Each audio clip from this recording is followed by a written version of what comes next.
बच्चों, सर्दियों ने दस्तक दे दी है। ऐसे में हमारे काम बढ़ जाते हैं ना। हम लोग 6 महीने पहले इन विंटर वेयर को, इन गर्म कपड़ों को या तो सेटियों में रख देते हैं या फिर अलमीरा में बंद करके रख देते हैं या कहीं ऐसी जगह रखते हैं जैसे अभी तो चाहिए ही नहीं। लेकिन जब निकलने की बारी होती है उनकी, तब और काम बढ़ जाता है। अब उन कपड़ों को जब निकालते हैं, उन्हें थोड़ी धूप दिखाते हैं, तब हमें जरूरत पड़ती है उनकी रिपेयरिंग की भी। कई ऐसी चीजें होती हैं बहुत नई है लेकिन उसमें रिपेयर की जरूरत है। तो ऐसे छोटे छोटे काम हमें खुद ही कर लेने चाहिए। कैसे? चलिए आज पूरा वीडियो ही देख लेते हैं। और बच्चा लोग कैसे हो? चलो चलते हैं कुछ नया सा करने। बच्चों, अक्सर हम लोग जो ये सर्दियों के कपड़े निकालते हैं उसमें जरूरत होती है मशीन की रिपेयरिंग की। कई बार घर में मशीन नहीं होती और फिर टेलर के यहाँ जाओ, बहुत टाइम खराब होता है, पैसे अलग बर्बाद होते हैं। फिर कई बार ऐसे कपड़ों को हम बांध के छोड़ देते हैं कि नहीं पहनना। नहीं, ऐसा मत कीजिए, उसे रिपेयर कीजिए इस तरीके से। यहाँ ये जैकेट देखिए, बहुत अच्छा है, नया है, कुछ भी प्रॉब्लम नहीं हुई है, पर मुझे ऐसा लग रहा है कि यहाँ पर कुछ धागा खिंच गया है जिसकी वजह से वो खुल सा गया है। अब इसको अगर मशीन पे करेंगे तो टेलर के पास जाना पड़ेगा क्योंकि घर की मशीन में इसमें सिलाई होती नहीं है। दूसरी चीज, कई बार तो घरों में मशीनें होती ही नहीं है। हालांकि मेरे घर में मशीन थी पर फिर भी मैंने ट्राई नहीं किया। मैंने सोचा मैं आपको ये दिखा दूं कि बिना मशीन के भी, बिना टेलर के यहाँ जाए भी हम इसको घर में कैसे रिपेयर कर सकते हैं कि इसमें कोई भी टाका आपको दिखेगा ही नहीं। बस टाका लगाने की जरूरत होती है, वो कैसे और किस तरीके से। तो ध्यान से देखिए वीडियो को बच्चों। तो यहाँ पर हम क्या कर रहे हैं, सुई में धागा डाल रहे हैं, एक तो डबल कलर का डाल रहे हैं और वैसे तो सेम कलर का धागे से इसका सिलाई करनी चाहिए। बैक से लगाएंगे ना तो लगेगा कि वो हमने टाका लगाया है, तो बैक से तो लगाना नहीं है। तो हमें कुछ ऐसी टेक्निक से लगाना है जिससे ये धागा दिखे भी नहीं और सिलाई लग जाए, पता भी नहीं चले। मैंने लाइट कलर, डिफरेंट कलर इसलिए धागा लिया है जिससे आपको दिखा सकूं कि ये मैं टाके ले कैसे रही हूँ। ये देखिए, सुई में डबल धागा है और मैं एक बार इधर से एक बार इधर से गैप ले लेके ये ले रही हूँ। और बहुत ध्यान से लेना है। अगर हमारी मशीन सही ढंग से ना चले तो इस जैकेट्स को फाड़ भी सकती थी, तो इसलिए मैंने ये रिस्क नहीं ली और टेलर के पास जाने की जरूरत नहीं है। तो इसलिए घर पर ही इसको आराम से आप ठीक कर सकते हो। तो ये देखिए कितनी आसानी से हो गया ना। देखिए नीचे जो नॉट है उसको भी थोड़ा सा खींच लीजिए और ऊपर की तरफ भी खींच लीजिए, आपका काम बड़ा ही आसान हो जाएगा। धागा कहाँ गया, सिलाई कैसी हुई, पता भी नहीं चलेगा। अब इसको नीचे डालकर आप उसे पक्का कर लीजिए। तो ये देखिए, जो जैकेट में डर लग रहा था कि पहना कैसे जाएगा, अब वो आराम से पहन सकते हो। तो ये बहुत अच्छी टेक्निक है,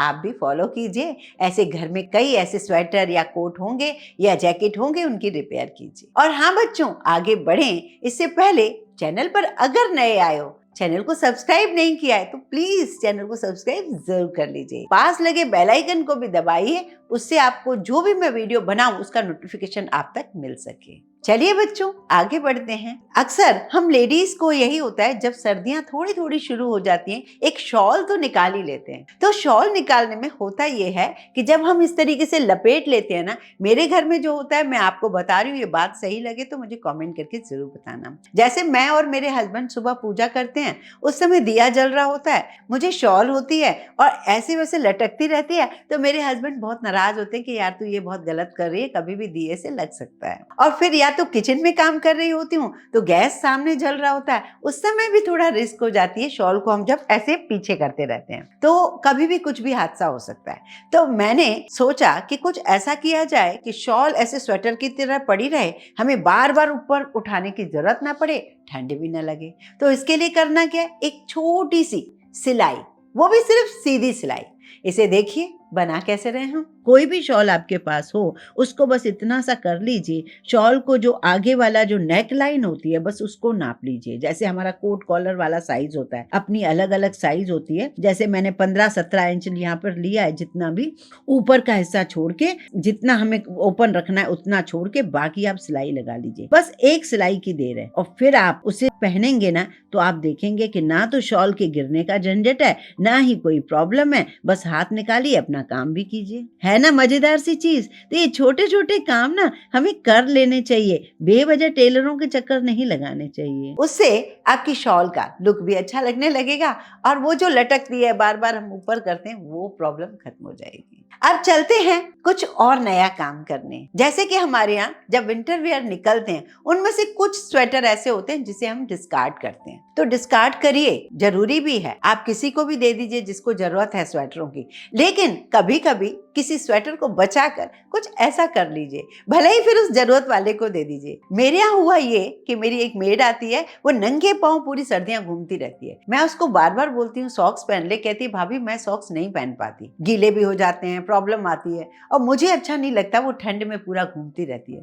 तो मैंने आज उसके लिए जो किया, आप किसी के लिए भी ऐसा कर सकते हो। करना कैसे है कि पहले जो स्वेटर की स्लीव्स होती है ना, 2 स्लीव्स होती हैं, 2 चप्पलें होती हैं, तो स्लीव्स को पहले आप कट कर लीजिए, सीधा कर लीजिए, फिर भी आप अपने नाप के अकॉर्डिंग चलिए चप्पल के। अगर आप इसको नया बना रहे हो तो आप एक साइज स्लीपर की बड़ी लेना, क्योंकि ये स्वेटर जो है ना, इसके ऊपर जब चढ़ाओगे तो आपको ये छोटी छोटी चप्पल सी लगने लगेगी। फिर उसको उल्टा करिए, उल्टा करने के बाद जोड़ वाला साइड में करिए और इस चप्पल के अंदर मैं घुसा रही हूँ बिल्कुल जो हमारा रिस्ट वाला पार्ट होता है, रिस्ट वाले पार्ट को अंदर घुसा के उसको ओवरलैप कर दीजिए इस चप्पल पर, इस तरीके से। ठीक है, ओवरलैप करने के बाद जो पीछे वाला पार्ट है उसको आप पूरी चप्पल के ऊपर चढ़ा दीजिए।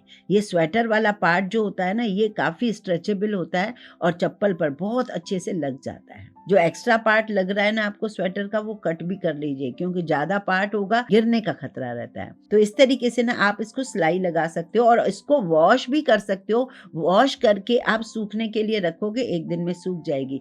तो हमारे बुजुर्गों के लिए ये बहुत अच्छी चीज है। या हमारे बच्चे ही हैं तो उनके ना पढ़ाई के काम चल रहे हैं, तो उस टाइम ना उनको पैर ठंडे रहते हैं, बेड पे बैठे हैं, गर्म नहीं हो रहे पैर, तो उसके लिए ना ये बहुत बेस्ट है, आप पहना दीजिए उनको। कोई भी स्वेटर हो, जरूरी नहीं है, कोई भी स्वेटर आपका काम कर जाएगा। तो मेरी मेड जो है ना बहुत खुश हो रही थी इस चप्पल को देख कर कि भाभी आपने तो मेरा बड़ा अच्छा काम कर दिया। तो ये छोटे छोटे काम ना बहुत खुशी देते हैं हमें। और तो और हमारे घर में जो बुजुर्ग होते हैं ना, वो सॉक्स पहनने के लिए जब नीचे झुकते हैं उन्हें बड़ी तकलीफ आती है। ऐसे में वो अपने पोते पोती नातियों को बुलाते रहते हैं, बेटा मुझे सॉक्स पहना दे। ये बात सही है कि नहीं? होता है ना ऐसा? तो वो ज्यादा ना झुकने की वजह से वो सॉक्स नहीं पहन पाते। अगर उनको पैरों में इस तरीके का गरम स्लीपर हम दे देंगे तो सच में आपके लिए उनके मन से दुआ ही निकलेगी। अब चलते हैं, ये स्वेटर तो कट ही गया, इसकी दोनों स्लीव्स तो हमने स्लीपर के लिए यूज की। अब इस स्वेटर का क्या यूज करें? तो चलिए एक ऐसा सुंदर सा जुगाड़ आपको बता देती हूँ, तो शायद आप कोई नया स्वेटर ही ना फाड़ दें इसकी वजह से। ऐसा मत करना, जो यूज नहीं होता है बस उसको ही यूज करना। तो चलिए एक बढ़िया सा मफलर टाइप बनाते हैं। मफलर भी नहीं कह सकते, कॉलर कह सकते हैं इसको। इसको जब आप पहनोगे, ऊपर से अपना ब्लेजर या कोट पहनोगे, तो इसकी सुंदरता कई गुना बढ़ जाएगी। ये कोई भी पहन सकता है। तो चलिए इसे बनाते कैसे वो देख लेते हैं। इसके लिए भी करीब करीब मैंने 23-24 इंच लिया है। आप 25 भी ले सकते हो, 20 भी ले सकते हो, आप थोड़ी नाप ले लीजिएगा। मैंने आधा पार्ट लाइनिंग वाला लिया है, आधा पार्ट प्लेन लिया है। बैक साइड से ले रही हूँ, इधर से मैं 6 इंच ले रही हूँ और उधर से मैंने करीब करीब 23 इंच लिया है। डबल कपड़े को आप फाड़ लीजिए। डबल को फाड़ने के बाद आप इस तरीके से एक साइड सिलाई बचा के बाकी 2 कोने आप पैक कर लीजिए। मेरे सुनने से ज्यादा आप देखेंगे ना तो आप समझ पाएंगे। देखिए एल शेप में मैंने इसकी पूरी सिलाई लगा दी। ये काम आप हाथ से भी कर पाओगे, पर हाथ में थोड़ा टाइम लगेगा। मेरे पास क्योंकि मशीन है तो मैं तो करती रहती हूँ ये सब काम। अब आपने एल शेप में उसको सिलाई लगा दी, एक साइड बंद हो गया, एक साइड खुला है। इससे आप शेप से पूरा अच्छे से जैसा था आप उसे खोल लीजिए। अब आप इस पार्ट को उठाकर इस तरीके से सिलाई लगाएंगे। जब आप इस पूरी सिलाई को लगा देंगे ना, बस आप ये देखिए कि मैंने कौन सी पार्ट कैसे लगाया है।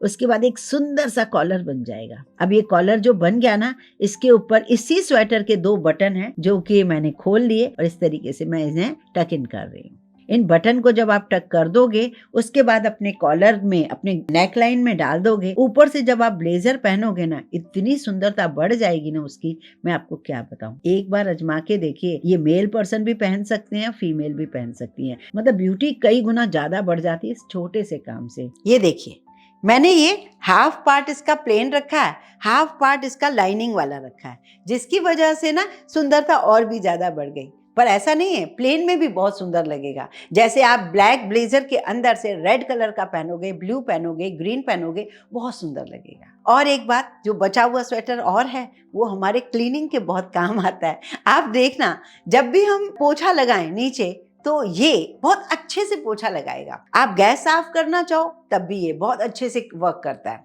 वीडियो कैसा लगा बताइएगा जरूर। थोड़ी सी भी मदद मिली हो उससे, थोड़ा सा भी पसंद आया हो तो लाइक करिए, ज़्यादा से ज़्यादा शेयर कीजिए फ्रेंड्स, फैमिली और रिलेटिव्स को।